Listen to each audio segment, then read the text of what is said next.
सत्यर सबुठी जय सत्यर केबे भी पराजय घटी न थाए जे सर्वदा सत कहे सत्पथरे बाट चले ताकू कौनसी विपद काबू करि पारे नाही। आसंतु सुनिबा गोटे छोट कहानी जेउथिरे सत कही जीवन बंची जाइछि। ताले आसंतु जिबा कहानी की। बौला नाम गाईटे थिला।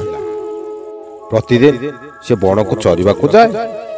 संज हेबा आगरु घर को फेरी आसे। तार टिकी कौला बाछुरटी ता बाट चाहि रही थाए। माँ केतेबेले आसीबो ताकू खाइबा को देबो। घरे पहुंची निज छुआ को क्षीर पियाए। मन भरी ताकू गेल करे।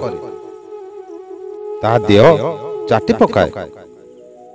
बोध हुए बाछुर की कहे तू एबे खाइलु सोई पड़। दिने से बणरे चरु चरु अनेक दूर को चली गला। बाट भूली गला बौला। फेरु फेरु संज होई गला। एणे अंधार माड़ी आसुथाए।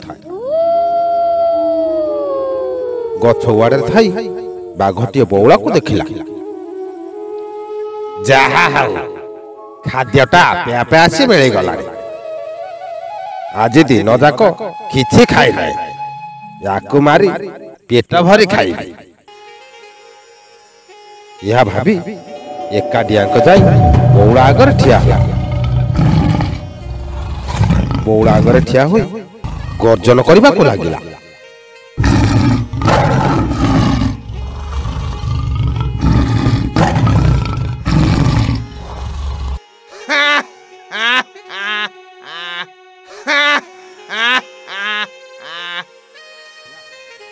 मु आज तते खाइबी।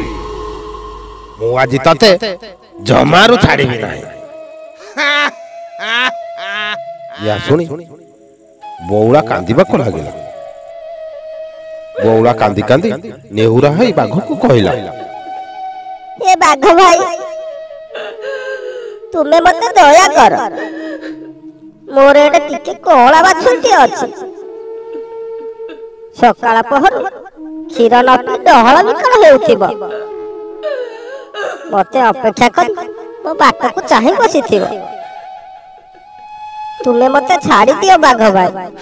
मते दया कर। मु तुमको कथा दउची मो छुआ को क्षीर पियाई तुम पाख को निश्चय फेरी आसिबी। तेणिकी तुम इच्छा मते मार खाओ जहा भी कर मु आदौ दुख करिबेनी। पिलाटी को भोक उपास रखिले मु पापर भागी हेबी। तुमको भी पाप लागिबो।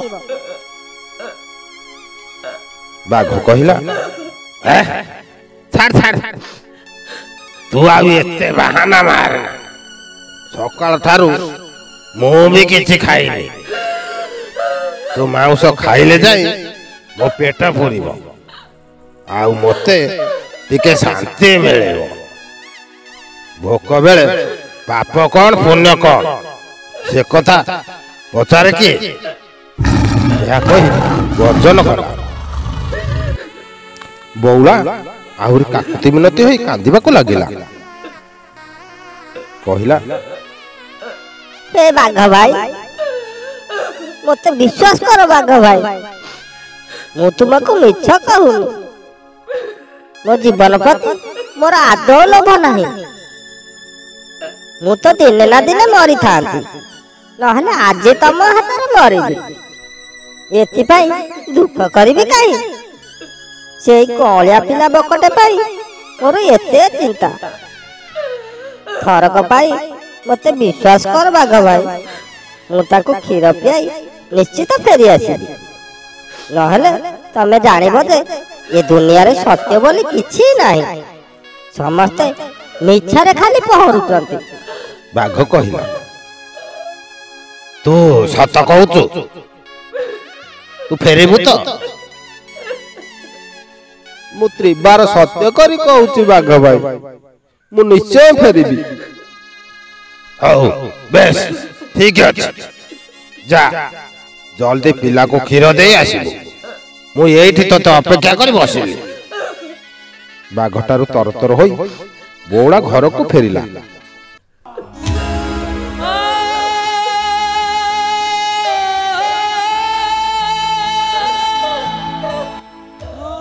ଛୁଆକୁ ଗେଲ କରି କ୍ଷୀର ପିଆଇଲା। ତାକୁ ଶୁଆଇ ଦେଇ ପୁଣି ବଣକୁ ଫେରି ଆସିଲା।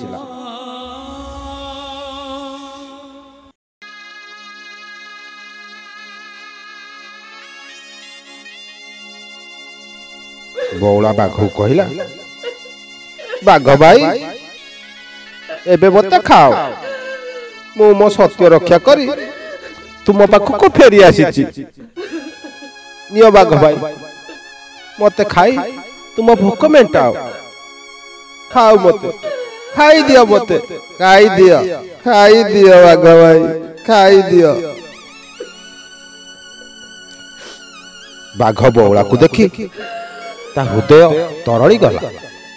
କହିଲା, ନା ନା ଭଉଣୀ, ମୁଁ ଆଉ ତତେ ଖାଇବିନି। ତୁ ଘରକୁ ଯା ଭଉଣୀ।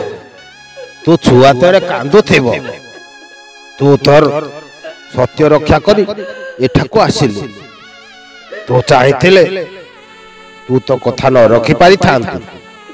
ହେଲେ ତୁ ମରଣକୁ ଭୟ ନ କରି ମୋ ପାଖକୁ ମରିବାକୁ ଆସିଲୁ। ତୁ ବହୁତ ଭଲ ଭଉଣୀ, ତୁ ବହୁତ ଭଲ। ମୁଁ ଯଦି ତତେ ଖାଇଦେବି ତାହେଲେ ଦୁନିଆରେ ଆଉ ସତ୍ୟ କିଛି ରହିବନି। ତୁ ଆଜିଠାରୁ ମୋର ଭଉଣୀ ହେଲୁ। ଯା ଭଉଣୀ, ତୁ ଘରକୁ ଫେରିଯା। ଏହା କହି ବାଘ ବଣ ଭିତରକୁ ଚାଲିଗଲା।